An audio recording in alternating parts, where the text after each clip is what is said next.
சொல்லு சத்யா, வீட்ல யாரும் இல்லையா? என்ன அர்ஜுன் இது இப்படி சொல்லாமையா வீட்டுக்குள்ள வரது? அதாவது நல்லவங்களுக்கு அழகு சொல்லாம போறது, கரெக்டா?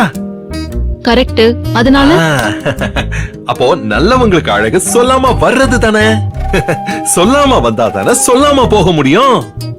அதே ரூல் தானே இங்கேயும் அப்ளை ஆகும். அதான் சொல்லாம வந்துட்டா சத்யா. எப்படி? ஐயோ, என் மூடு தெரியாம பேசிட்டு இருக்க. ஓ சாரி, நான் உன்னை மூட் அவுட் பண்ண வரல சத்யா. ஆக்சுவலி நீங்க எல்லாரும் எங்க வீட்டுக்கு சம்பந்தம் பேச வரும்போது ஆக்சிடென்ட் நடந்துருச்சு. அதுக்கப்புறம் நாம சரியா சந்திக்கவும் முடியல, பேசவும் முடியல. அந்த ஆக்சிடென்ட் பத்தி கேள்விப்பட்டு நானும் ரொம்ப வருத்தப்பட்டேன். பாவம் கோவிந்த் அங்கிள் இன்னும் கண்ணு முழிக்கல, ஐசியூல சீரியஸாவே இருக்காரு. அதனால வீட்ல எல்லாருமே அப்செட்டா இருக்காங்க. அது ஒரு பக்கம்.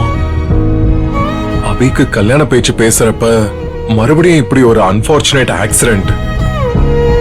அபி கல்யாண பேச்சுக்கு தடங்கள் வந்துருச்சு.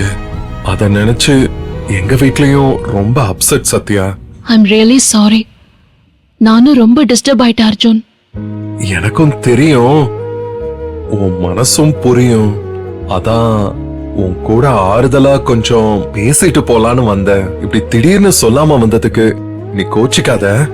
ஆக்சுவலா இந்த மாதிரி நேரத்துல நமக்கு வேண்டியவங்க சொல்ற ஆறுதலான வார்த்தைகள்ல கிடைக்கிற அந்த தெம்பே பெரிய விஷயம்தான். எப்பவும் போல நீ விளையாட்டுத்தனமா இல்லாம சந்தர்ப்பத்துக்கு ஏத்த மாதிரி கொஞ்சம் மெச்சோர்டா பேசுற பாரு, இது எனக்கு ரொம்ப பிடிச்சிருக்கு. இது மாதிரி நம்ம பழக பழக என்கிட்ட இன்னும் நிறைய விஷயம் உனக்கு பிடிக்கும் சத்யா. உதாரணமா சாரி அர்ஜுன், நேத்து நைட்டு ஃபுல்லா நான் ஹாஸ்பிட்டல்லயே இருந்தேன். ரொம்ப டயர்டா இருக்கு. நான் கொஞ்ச நேரமாவது தூங்கணும். அப்பதான் இன்னைக்கு ராத்திரி அங்க போய் அங்கிள் ஆண்டி எல்லாம் பார்க்க முடியும். புரியுது. ஆனா அதுக்காக சோகமாவே இருக்க முடியாதுல்ல, அதையும் கடந்து வரணும். அதனால உன்னை கொஞ்சம் ரிலாக்ஸ் பண்ண வைக்கிறேனே.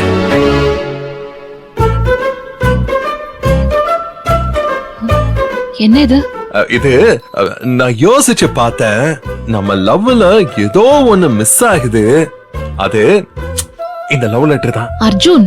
காதல்ல இந்த மாதிரி ஸ்டேஜ் எல்லாம் கடந்தாதான் சுவாரஸ்யம். நமக்கு கூடிய சீக்கிரம் கல்யாணம் ஆக போகுது. அப்புறம் கமிட்மெண்ட்ஸ் தான் இருக்குமே தவிர காதலுக்கு நேரம் எது? அதுக்குள்ள இந்த சம்பிரதாயம் எல்லாம் நடக்கணுமா? இத வாங்கி நேரம் இருக்கும் போது படி. என் காதல இதுல அப்படியே கொட்டி இருக்க. இப்ப இதெல்லாம் படிக்கிற மூட்ல நான் இல்ல சத்யா. இப்ப புடி, அப்புறம் படி. சத்யா, அங்க என்ன சத்தம்? இல்லப்பா, இங்க டிவி ஓடிட்டு இருக்குப்பா. காமெடி பீஸ்பா. Okay okay. காமெடி பீஸா? வீட்ல அப்பா இருக்காரா? பின்ன அவர் வீட்ல அவர் இருக்க மாட்டாரா?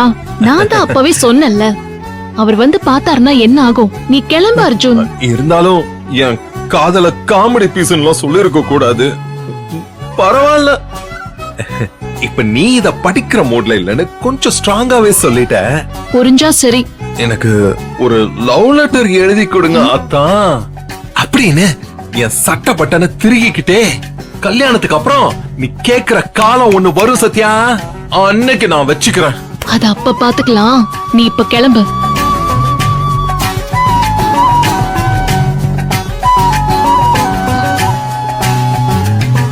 ஒரு முக்கியமான விஷயம், நம்ம கல்யாணத்துக்கு நீ ரெடி ஆயிக்க. ஏன்னா அம்மா இனிமே அபி கல்யாணத்தை பத்தின பேச்ச கொஞ்ச நாளைக்கு எடுக்க வேண்டாம்னு சொல்லிட்டாங்க.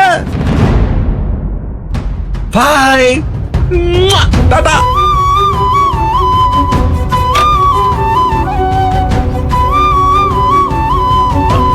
பாய்.